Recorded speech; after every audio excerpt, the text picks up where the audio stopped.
is Justine and I come from Macquarie Graduate School of Management. So I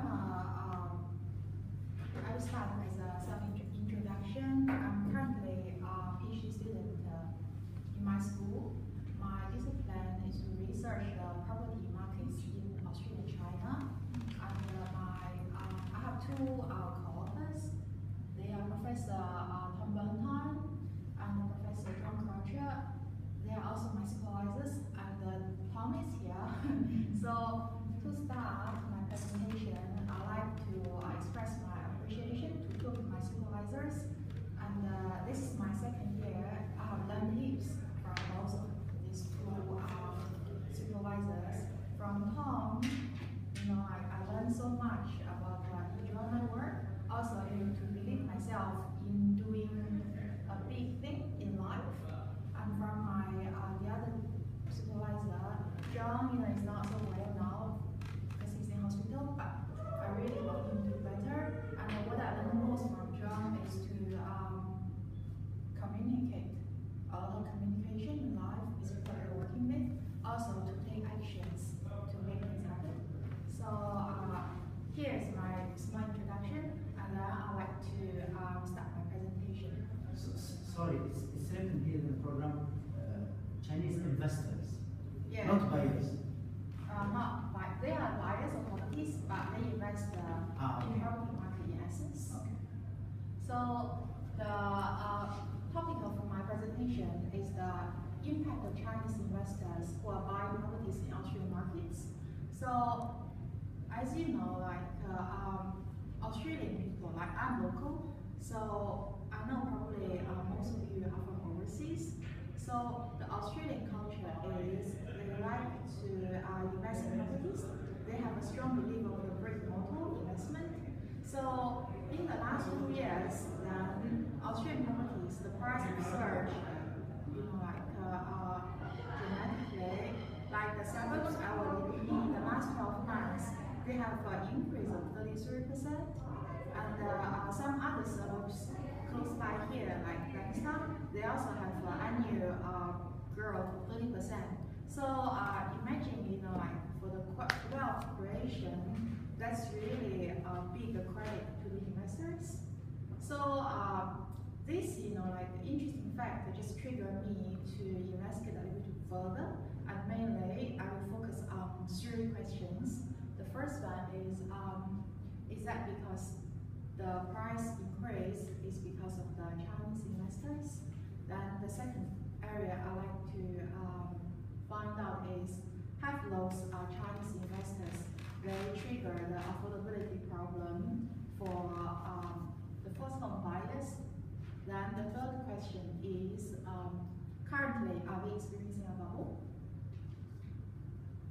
So to start my findings, I'd like to show you a graph. So this is the property price data in China and Australia. The blue line represents the Australian property prices, and the red line represents the Chinese property prices. So as you can see, we pretty much all going up over the last 7-8 years.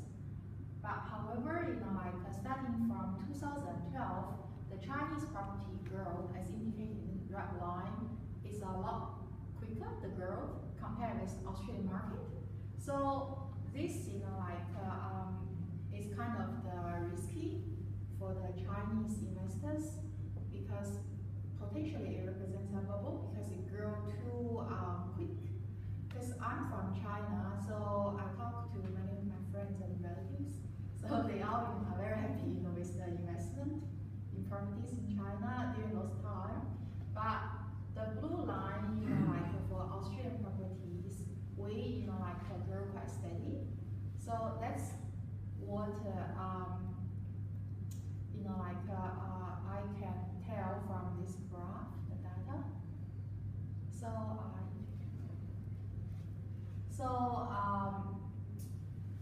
So because we, are talking about the many Chinese buyers in Australian market, so I did some research about, the data collection, how many Chinese buyers in fact are at the moment. So interestingly, in 2014, probably 1 in 5 of the new residential properties in Sydney were purchased by Chinese buyers, and mainly they are the off-plan apartments. This partially is because the Chinese ideology, because it's a big country, many population, people don't live in houses, so they get so used to living in apartments. That's why it's okay, it's natural for them to buy apartments in So Australia. sorry, do we know those Chinese buyers are those strictly from Chinese national, or those immigrants originally from They China? would include foreign investor, but they are the Chinese citizens, or like they are the Chinese people who are the temporary resident here. So it's all okay for the foreign investment review board for them to buy here, but they need to subject to the approval. If it's new house, then or new home, then it's very easy to be approved. But if it's old one, probably like there are some regulations for them to sell it before they depart the country. So it's combined? It's combined, one. okay. So moving on, the next data I collected is some figures. Can you go back to the previous slides? So the last 7 years, the total value purchased by the Chinese buyers is 24 billion, and the next 7 years, the budgeted purchase would be 44 billion. So the annual transaction for Australian property market is 360 billion. So in fact, you can see Chinese buyers overall contributes to a minority of the total purchase, as indicated as the 5.4 billion. So this is just data to illustrate, the current Chinese buyers in the market.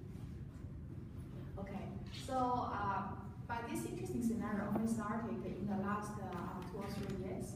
As is shown in the graph, only like in 2013, then the Chinese people buying the properties comes the highest among all the countries.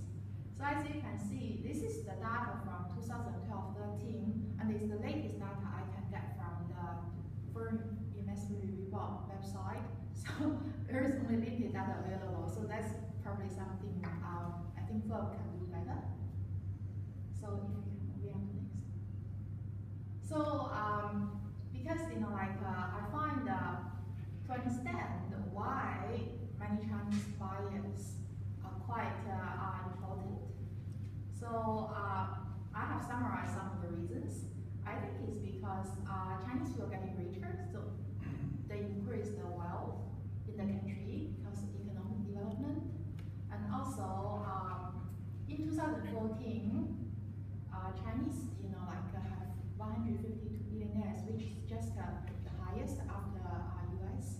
And the growth of the millionaire is around 82% in 2012 and 13. So which is just very, very high compared with in other countries such as US. US is only 18%. So the purpose for Chinese buyers come here to buy property mainly is for the kids' education, which counts a big portion. Also, China have a strong pollution over the last 3 years, so they try to look for other better environments to live. Then China, have a very big, developed cities such as Beijing, Shanghai. Those cities have a lot of population. For example, I came from Beijing originally, so only Beijing one city have around 30 million people, including both the local and the people from rural areas who work. Whereas Sydney alone is the largest city in Australia, but it's only around 4 million. Yeah, so it's a big difference. So that's where Chinese people, they feel the Australia is more desirable place to live. So also, the weather in Australia is very warm, nice. So they find, it's better. So the current housing market in China is quite new. They only have 15 years history. free market position because they pretty much they deregulate the housing market end of 1990s. So all this, just pull the Chinese buyer out from China, then push them into Australian market, just to show some experiences where I actually experienced to make some interesting point because I came from China, so every year I went back China at least once or twice to build up ties with my friends and relatives, and because I have been here for 20 years, so when I left China, probably mid of 1990s, we were really to have ice cream, all those cakes is like a treat when I was younger. So it's with my friends. But last year when I went back, all my friends, they drove, like BMW, they have those Porsche things. So that's really gave me a big attack, shocking, happened to me. So also another interesting thing about pollution is because I came from Beijing, so I went back China twice, and I was sick twice because probably it's just the pollution and quite serious. Whereas I get so used to Australian weather here, so that's where I have some real experience to understand why many Chinese buyers want to come to Australia to invest.